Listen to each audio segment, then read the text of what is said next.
అమరావతిలో అగ్ని ప్రమాదాలపై సిట్ ఏర్పాటు చేసింది ప్రభుత్వం. గుంటూరు అడిషనల్ ఎస్పీ రవికుమార్ నేతృత్వంలో విచారణ జరగనుంది. ఈ బృందంలో 4 సీఐలు, 4 ఎస్ఐలు, తుళ్లూరు డీఎస్పీ, సీఐ సభ్యులుగా ఉంటారు. సాంకేతిక సిబ్బంది సహకారంతో దర్యాప్తు నిర్వహిస్తారు. జరిగిన అగ్ని ప్రమాదాలపై సమగ్ర నివేదిక ఇవ్వాలని ఆదేశించారు. ఈ నెల 11న ఎల్ఎన్టీ, 23న మేఘా ఇంజనీరింగ్ వద్ద అగ్ని ప్రమాదాలు జరిగాయి.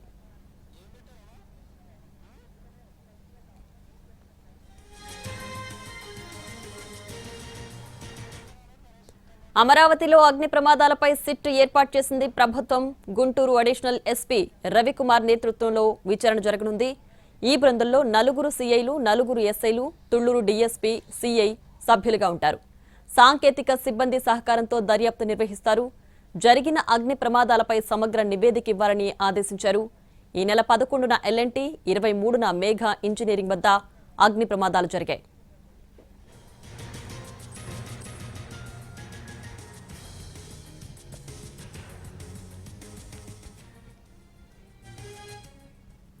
అమరావతిలో అగ్ని ప్రమాదాలపై సిట్ ఏర్పాటు చేసింది ప్రభుత్వం. దీనికి సంబంధించి పూర్తి డీటెయిల్స్ మా ప్రతినిధి ప్రసన్న లైవ్ లో అందించడానికి సిద్ధంగా ఉన్నారు. ప్రసన్న,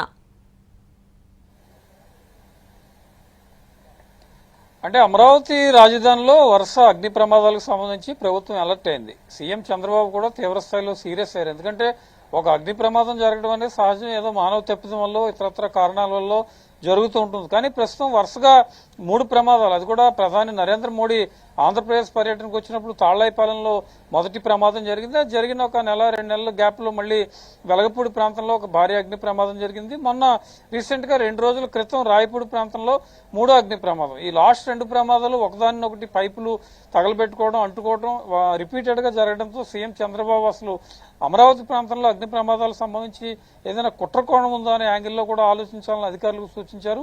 24 గంటల్లోనే రిపోర్ట్ ఇమ్మన్నారు. దానికి కొనసాగింపుగానే గుంటూరు అడిషనల్ ఎస్పీ రవికుమార్ నేతృత్వంలో సిట్ ఏర్పాటు చేయడం జరిగింది. ఇందులో తుళ్లూరు సీఐ, డీఎస్పీ, 4 ఎస్ఐలు, 4 సీఐలు కూడా ప్రధానంగా ఉంటారు. అసలు ఈ సిట్ బృందం ప్రత్యేకంగా విచారణ జరిపి అమరావతి ప్రాంతంలో, రాజధాని ప్రాంతంలో అగ్ని ప్రమాదాలు జరగడానికి గల ప్రధాన కారణాలేంటి, ఎందుకు ఈ అగ్ని ప్రమాదాలు రిపీటెడ్ గా జరుగుతున్నాయి, అంత భారీ స్థాయిలో పైపులు అంటుకోవాలంటే పక్కన ఏదో ఫైర్ రావడం జరుగుతుంది, కానీ అది కాకుండా వేరే ఏమైనా యాంగిల్లో కుట్రకోణం ఉందా అని పూర్తి స్థాయిలో దర్యాప్తు చేసి ప్రభుత్వానికి ఒక సమగ్ర నివేదిక అందించడానికి సిట్ ఏర్పాటు చేసిన పరిస్థితి ప్రధానంగా కనిపిస్తుంది. ఎందుకంటే అమరావతి రాజధాని ప్రాంతంలో ఇప్పటికే అనేక రకాలైన నిర్మాణాలు కొనసాగుతున్నాయి, రాజధాని పనులు కూడా జరుగుతున్నాయి.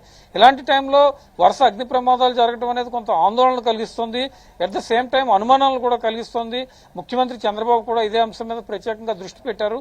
అసలు ఈ అగ్ని ప్రమాదాలు జరగడానికి కారణాలేంటి, దీనికి సంబంధించి అక్కడ సీసీ కెమెరాలు ఏర్పాటు చేయడం, లేటెస్ట్ టెక్నాలజీ ఏర్పాటు చేయడం, ఆ నిర్మాణ సంస్థలు ఏదైతే ఉన్నాయో వాళ్ళు మేజర్ పార్ట్ తీసుకుని సీసీ కెమెరాల విషయంలో, లేటెస్ట్ టెక్నాలజీ విషయంలో, కార్మికులను సేఫ్ గా జాగ్రత్తగా ఉంచే విషయంలో ముందుకు రావాలని ప్రధానంగా చెప్పడం జరిగింది. ఎందుకంటే చాలా మంది, వందలాది మంది పనిచేసే ప్రాంతంలో ఇలా అగ్ని ప్రమాదాలు జరిగితే కనుక, మొన్న జరిగిన 2-3 అగ్ని ప్రమాదాల్లో అదృష్టం కొద్దీ ప్రాణ నష్టం జరగలేదు, కానీ పక్కన ఇతరత్ర కార్మికుల క్యాంపులు ఉంటే కనుక వాటి మీదకి వస్తే ఏమీ కంట్రోల్ చేయలేని పరిస్థితి. మొన్న పైపులు అంటుకుంటేనే 5-6 గంటలు పట్టింది మంటలను అదుపు చేయడానికి. ఇక ప్రాణ నష్టం కూడా జరిగితే అది తీవ్ర స్థాయిలో ఆందోళనలు కలిగించి అవకాశం ఉంటుంది. కాబట్టి ప్రభుత్వం ప్రత్యేకంగా దృష్టి పెట్టింది. అందులో భాగంగానే సిట్ ఏర్పాటు చేసింది.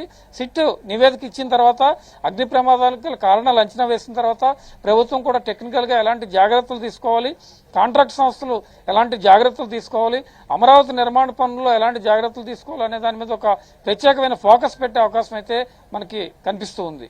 Right Prasanna, thanks for the updates.